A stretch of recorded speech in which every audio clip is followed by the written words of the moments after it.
And they went and came into the house of a prostitute whose name was Rahab and lodged there. So on this map here, we have Acacia, which was Acacia Grove. You got to remember that the Israelites have left Egypt. They've been wandering in the wilderness for 40 years now. And now it's time for them to go to the promised land. And Joshua, he sends 2 spies from where they're located over the Jordan River. You see the Dead Sea, we got the Sea of Galilee up here, but they send them over the Jordan to spy out all of this land, but especially Jericho. Now, why was it so important to especially spy out Jericho? Why do you think that would have been?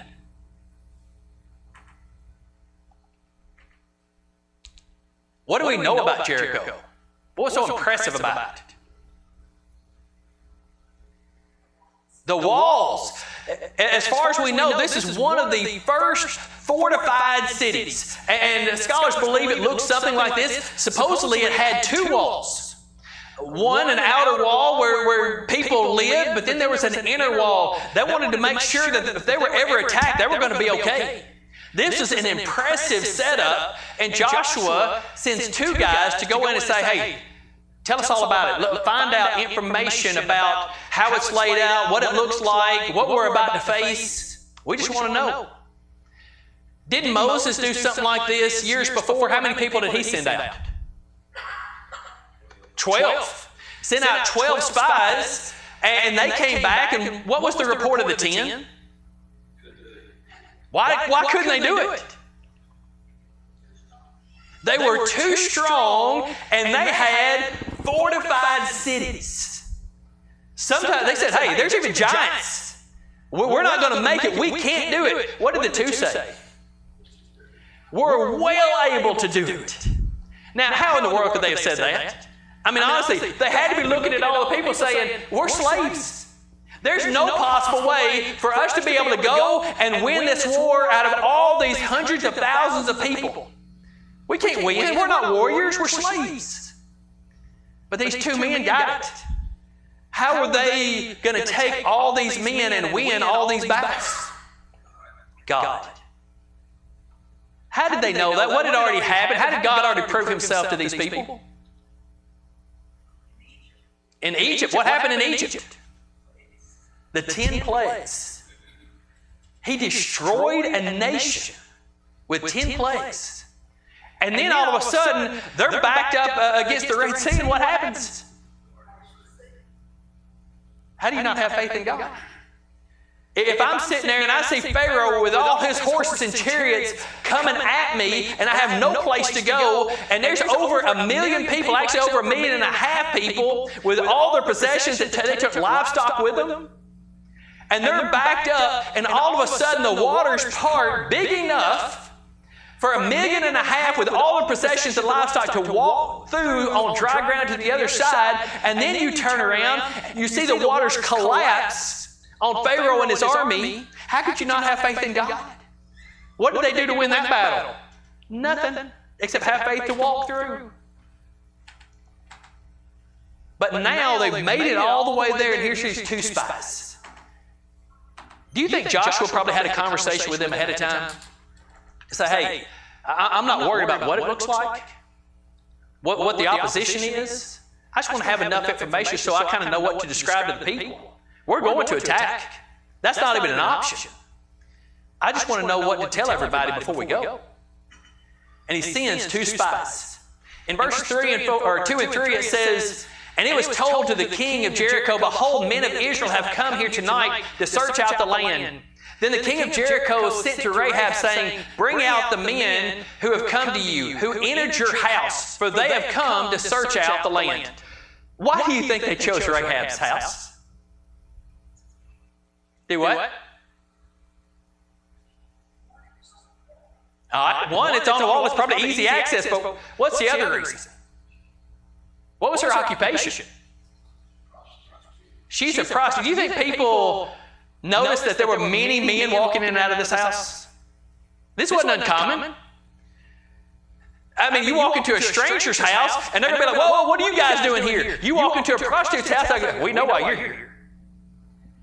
It was such an easy place for them to go and hide. They didn't know what was going to happen, but hey, when I'm trying to get away, I'm going to find some place where nobody's going to suspect anything. And it made it easy. And the king of Jericho calls out to her. He sends people to the house and says, bring these men out who have come to spy out the land. And in verses 4 and 5 it says, but the woman had taken the 2 men and hidden them. And she said, true, the men came to me, but I do not know where they were from.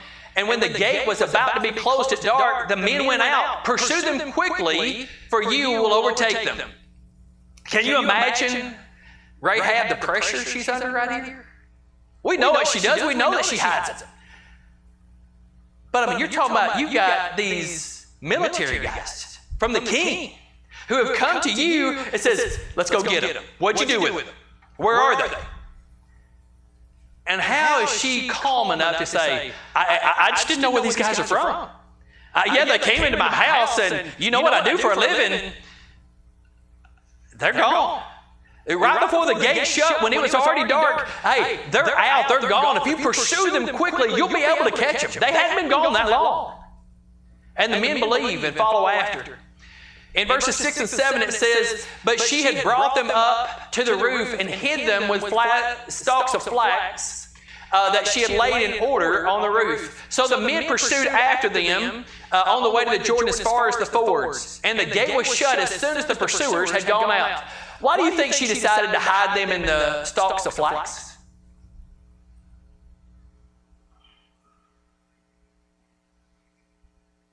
What do you think?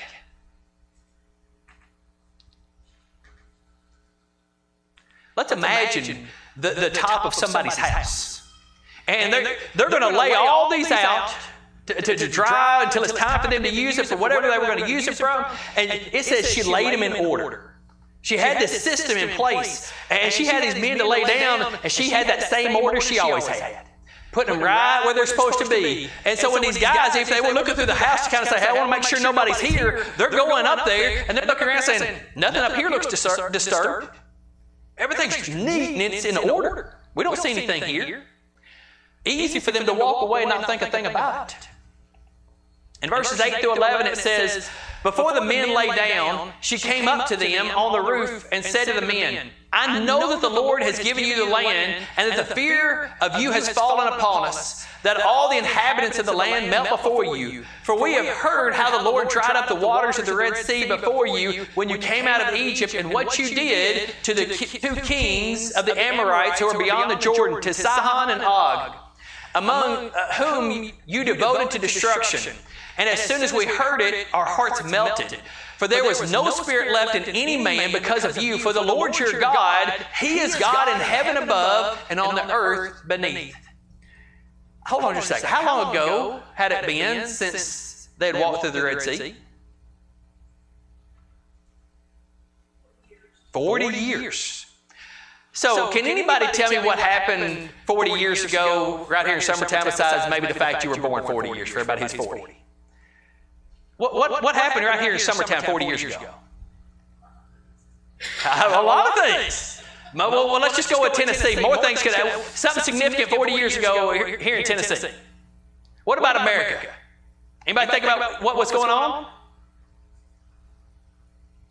I don't know really. Nothing really stands out in my mind from 40 years ago what was going on.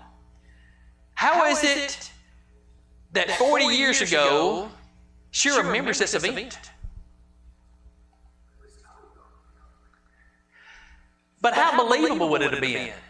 There is no way that the Red Sea parted enough for over 1 million people to walk through. That doesn't even make sense. Y'all are lying. And you're going to tell me as it was parted that as Pharaoh's army came through, it smashed them and they all died. Are you kidding? That didn't happen. Didn't happen. I don't believe it. It's not like they had the news crew sitting there videoing all the scenes and the footage for them to go back and look at. You know, for us to have proof of something happening, what we want. I need to see pictures. I need to see a video. I need to see eyewitnesses. I want to see all these things in place. They didn't have any of that. How easy would it for them to say, I don't believe you? But you know, after a while, you have people that go to Egypt. And all of a sudden, Egypt is destroyed. The most powerful nation at that time is destroyed. And people are walking around going, guys, what happened? God happened. What do you mean God happened? Well, we had all these slaves, and all of a sudden, the Nile River and all of our water supply turned to blood. And finally, Pharaoh said, hey, fine, I've had enough. And then all of a sudden, all these frogs came. And then these flies came. And then these locusts came. And then there was hail coming down from heaven. And then there was darkness. And then there was the death of all the livestock. Then there was death of the firstborn. He destroyed us. We have no army left. It was destroyed over there at the Red Sea. All the horses and chariots we had, gone. We've got nothing. If you walked around Egypt during that time, you would have understood. Something significant happened. And all anybody would say is it was the God of the Israelites. Even if you had a hard time wrapping your mind around exactly what happened, you still had to acknowledge Israel's destroyed. And all they could say is it was the God of the Israelites. That message went around for those 40 years, so much so, it causes the people of Jericho to panic. What else caused them to panic? What other event did she talk about? As they came up from the wilderness, they destroyed who? The Amorites. They destroyed the Amorites. You just not only destroyed them, you destroyed the kings, Sihon and Og. They're gone. Do you know why that was significant? The city of Jericho respected the Amorites. They thought, you know what? If they're able to destroy them, what's going to happen to us? Now, it says that their hearts melted. But what do they have that most other nations don't have? Fortified walls. You remember that picture? Two huge walls. They built that intentionally so that nobody could break. If they broke one, so what? We got the second one right here. You can all join back in inside the second wall. We'll all be fine. Everything's good. No big deal. But they realized there's no wall that's going to stop God. And when they understood that, hey, we have no hope. Did you notice what she said?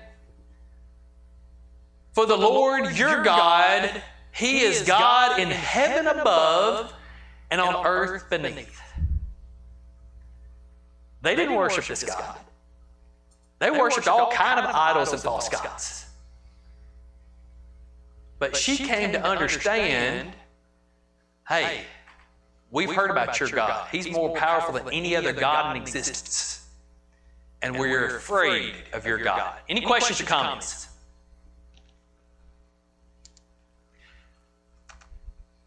So in verses 12 and 13 it says, now then please swear to me by the Lord that as I have dealt kindly with you, you also will deal kindly with my father's house. And give me a sure sign that you will save alive my father and mother, my brother and sisters, and all who belong to them, and deliver our lives from death.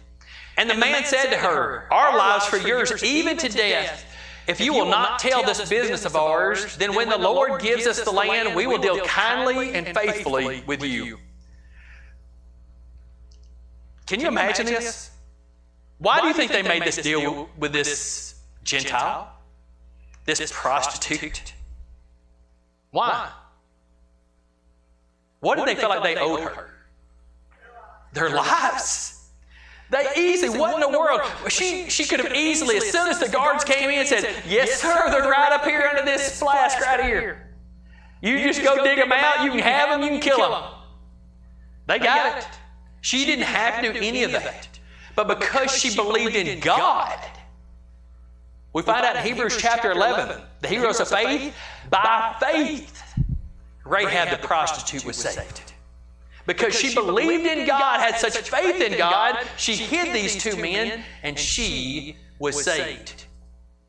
In verses 15 and 16, then she let them down by a rope through the window, for her house was built into the city wall, so that she lived in the wall. And she said to them, go into the hills or the pursuers will encounter you and hide there 3 days until the pursuers have returned. Then afterward, you may go your way.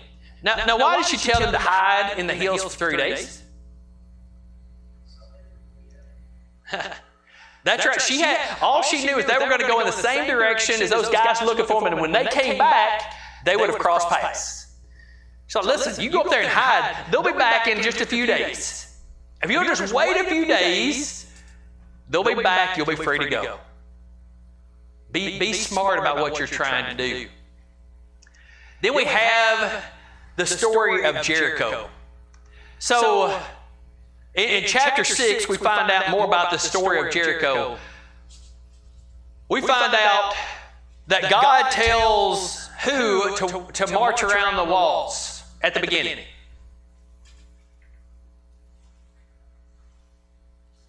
Do what? Levites. What were they going to be carrying? The Ark of the Covenant, as we saw from our teenagers tonight. But who was supposed to go with them? The warriors, the men of war. They were supposed to be going around with them. Now imagine this, because if you remember the image of the fortified city, they've got this ark on their shoulders, and all they're doing is walking around the wall. How many times did they do that for 6 days? Once. And then on the 7th day, how many times were they to march around? 7. And the priest on that 7th time was supposed to blow their horn. And when they did that, what was everybody else supposed to do? Start yelling. And what happened when they did that? Isn't that crazy? You know, we talked about this the last time. I think we kind of talked about this a little bit in January. But Tennessee-Alabama football game. You have 100,000 people in that stadium. They said it got so loud at the end of the game that it showed up on the Richter scale, the scale that says how big an earthquake is. But did the stadium fall? Did it collapse? It didn't, did it? I can't imagine how loud things were in Knoxville, Tennessee, and the stadium stood strong. How is it that they can surround this huge fortified city and everybody just start yelling as loud as they can and all the two walls fall down? There's only one explanation, isn't it? Because there's not a single person of the Israelites that's sitting there going, yep, because of how loud I was, it fell down. That didn't even make sense. Nobody would have said that. So why did they yell? Couldn't God make the walls fall down without them yelling? So why do you think he made them yell?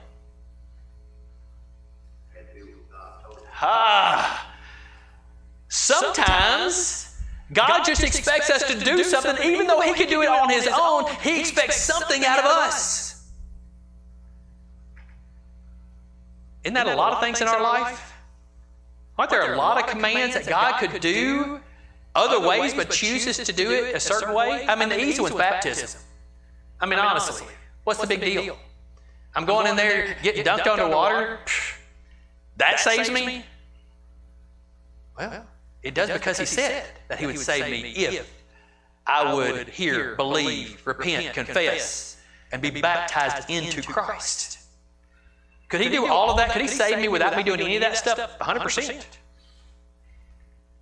But isn't that most things in our life? When it comes to God and our relationship, how many people could he save on his own? He could put it within everybody's heart to turn and put such pressure on them to turn. He could make them do it. But he says, no, I want you to go. I want you to make the difference. Same situation here. God gets them to do something that's really insignificant, but wants to know what kind of faith that each person has. And when they yell, they see the power of God. How amazing is that? We see in verses 22 and 23 what happens to Rahab.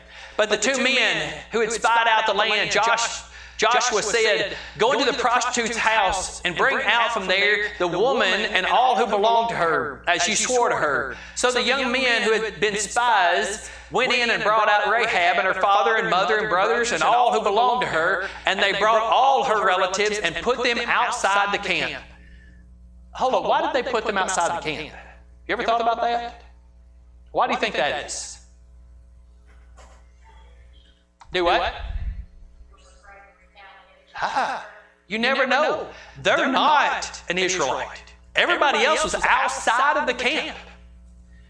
That way they know, hey, nothing could happen. This isn't going to backfire on us. Y'all stay out there. We'll still protect you. We'll be here for you, but y'all aren't a part of us. But notice what changes. But Rahab the prostitute and her father's household and all who belonged to her, Joshua saved alive, and she has lived in Israel to this day because she hid the messengers whom Joshua sent to spy out Jericho.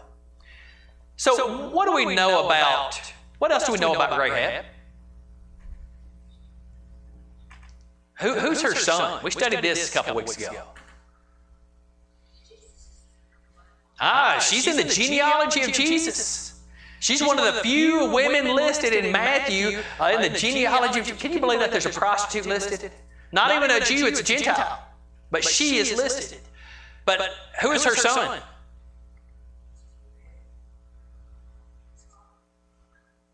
Boaz. That's good guesses because you were all around it.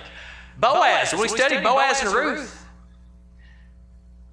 She has a son named Boaz that marries another Gentile, Ruth. Ruth and Naomi. We'll study about them here in a couple of days. But that's the mother, and we see that she is the great-grandmother of King David? Great-grandmother of King David. So what lessons can we learn from this tonight? When you commit to something, follow through. Don't we see this on both sides? Don't we see this from Rahab, but we also see it from the two men? We also see it from Joshua. Everybody's committed to something and they follow through. What does she follow through with? Helping them. Whenever he said, we need help, and she says, hey, I got you, she followed through. It wasn't just enough that she hit them. When the guards came up, she was like, they're gone. They left through the gate. Go chase them. She followed through to what she committed to. What did the two spies commit to and follow through with? The commitment. She says, if I do this, will you save us? Of course, our life or yours. Joshua does the same, says, you know what, you swore to this lady. You make sure it happens. Everybody committed to and followed through.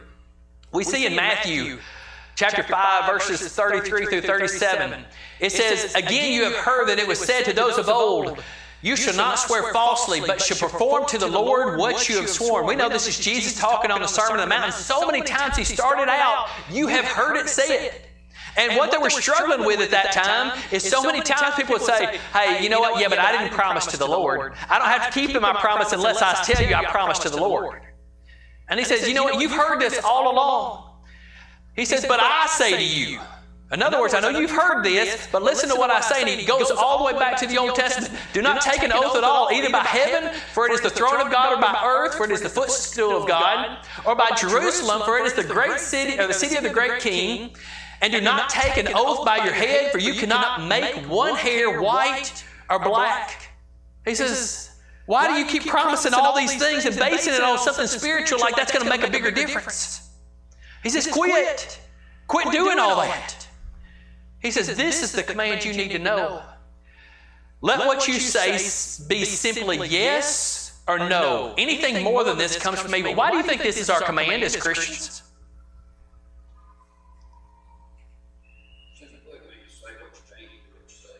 It's that simple, isn't it? Why do I, now understand, if somebody doesn't know, if I go up in a court of law and they say, you promise to tell the truth, the whole truth, and nothing but the truth, so help you God, I should say yes, because they don't know me well enough to know if I'm going to tell the truth or not. I get that. But in life, with the people that know you the best, should you ever have to say, I promise? Or should everything that comes out of your mouth, you feel like, no, if he said it, he's doing his best to do everything he can to make sure that happens. He's going to follow through with everything he can.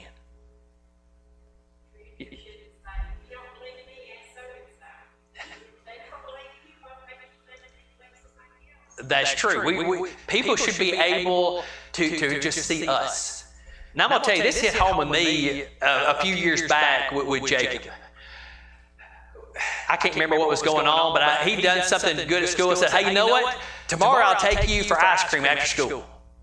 Well, you know what happens. Something happens after school. I couldn't do it. Life happens. I don't know what was going on. We couldn't go. Hey, Jacob, tomorrow. Tomorrow we'll go. We just can't today because. Well, sure enough, the next day. But I'm sorry, you got practice today. We can't do it today. We'll do it tomorrow. And I remember him looking at me at some point just saying, Dad, I just wish you wouldn't tell me that it's going to happen at all. I thought, what happened to my level of trust with him? It dropped dramatically, didn't it? I had the best of intentions. I wanted it to happen. I wanted to do that for him and make it special. I didn't make it happen, though. And he lost trust in me. Let what you say be simply yes or no, and it's up to us to make sure it happens when we say it. Now, you could always say, listen, I don't know when it's going to happen, but I'll do my best if. That's okay. But when you say, I will make this happen, they need to be able to see everything in your power to make that happen. Questions or comments?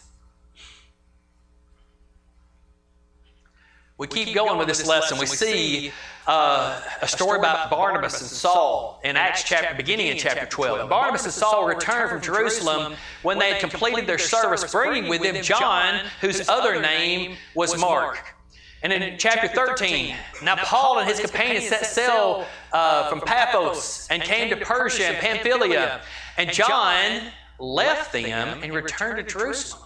They're in the middle of this missionary journey, and they've added John Mark to what they're trying to do. And sometime in the middle of it, he's like, guys, I'm out. I'm homesick. I want to go back home. This is more than what I meant for it to be. I can't take it. I got to go home. What happened to the level of trust that Paul had in him? He committed to something, didn't he? And when he failed to follow it all the way through, that level of trust, it failed. We see that in chapter 15. And after some days, Paul said to Barnabas, let us return and visit the brethren in every city where we proclaim the word of the Lord and see how they are. Now Barnabas wanted to take with him John called Mark, but Paul thought best not to take with him one who had withdrawn from them to Pamphylia and had not gone with them to the work. And there arose a sharp disagreement so that they separated from each other. Barnabas took Mark with him and sailed away to Cyprus. I want you to notice something that happens here. When we don't follow through, when we don't follow through with commitments we make, it not only affects the one-on-one relationship, it affects multiple relationships. What happens when somebody feels like they can't trust you? They'll say, hey, let's get Trent to do that. No, I got a story about him. Let me tell you about when I just lost trust with somebody else, and he wasn't even a part of that. But that happens, doesn't it? Do you understand the importance of us being Christians? To follow through with what we commit to? That level of trust that we have? Why would anybody come to know Jesus Christ if they can't trust you? What a huge responsibility we have. Secondly, trust in a relationship is extremely, extremely important, as we all know. It takes trust to bear one another's burdens, as we see in Galatians 6:2. Why do you think that is? Why do you think it takes trust to bear somebody else's burden?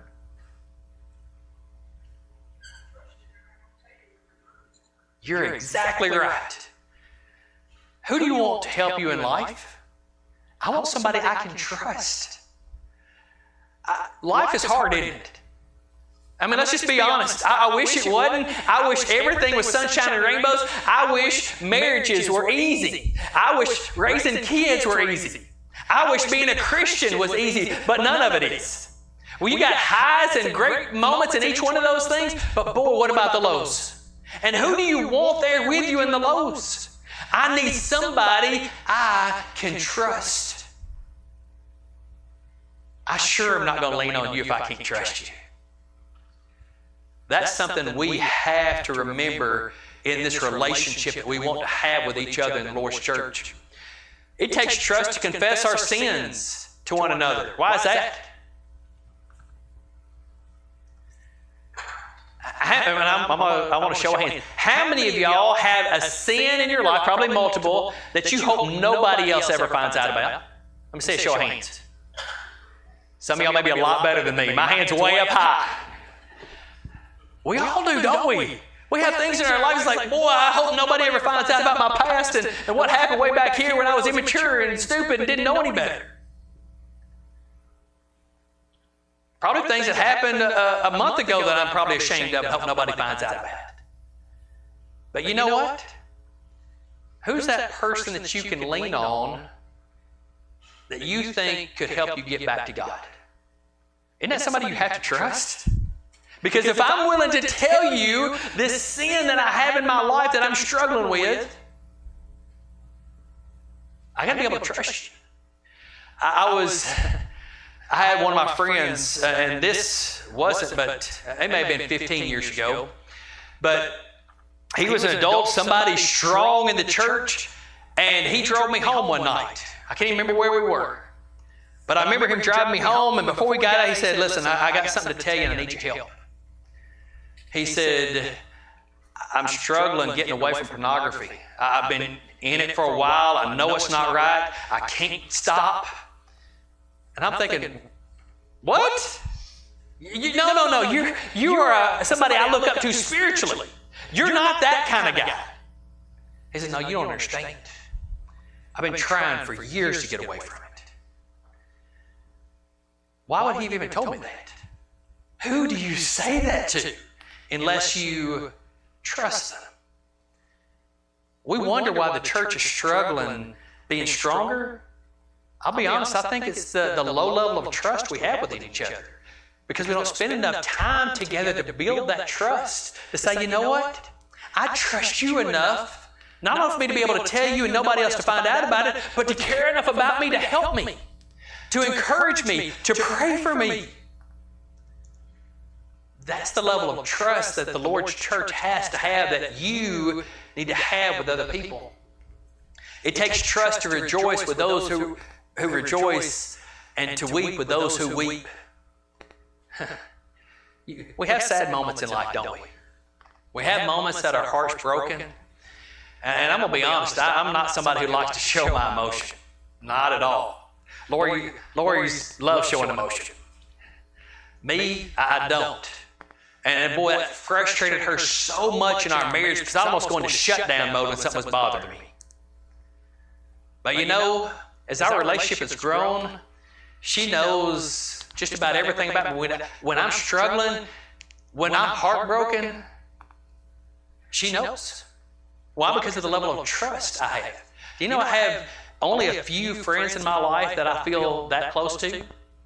Whether it's that moment of heartbreak, whether it's a moment of sin, whether it's time that I need somebody to bear this burden because the weight's making me collapse. But who are you for people around you? Are you that person? Can people trust you that way? I hope this story reminds us of that. Because that's who I want us to be. Don't you want to be that for somebody else? I want to be that for many people. Don't you? And if we do that, what does the church become? Exactly what Christ intended it to be. We can't forget that trust is important to God. Luke chapter 16, 10 and 11. One who is faithful in very little is also faithful in much. The one who is dishonest in very little is also dishonest in much. If then you have not been faithful in the unrighteous wealth, who will entrust you to the true riches? Do you realize this is God talking to us? I remember when I was growing up, my dad would tell me, he said, you know, I hear people say all the time, you know what, whenever I get more money at my job, whenever I get my inheritance from my parents, whenever I get this, hey, then I'll start giving it to the Lord's church. He says, you know, they never do. Why? Because if they're not willing to give the little bit that's expected of them at the moment, when it becomes something great, they're not willing to either. How many times as a Christian or as a parent you said, you know what, if this great thing happened, I'd be happy to do it. I would jump in front of somebody who had a gun if it was to protect my child. But would you if you're not doing all the little things for your kids? God's telling us the same thing. Don't expect one day for you to wake up and think, man, I'm going to do all these great things for God. God doesn't trust you to do that. Why? Because you're not doing the everything days for Him right now. Every day we have a choice to make to invest in our relationship with God and be the people He's commanded us to be. So that grows until God can do great things through us. He says, you know what, if you can't do this with these blessings I've given you in everyday life, if you don't give these things back to me and use these things I've given you for me, how can I trust you with the true blessings? What are some of those true blessings He's talking about?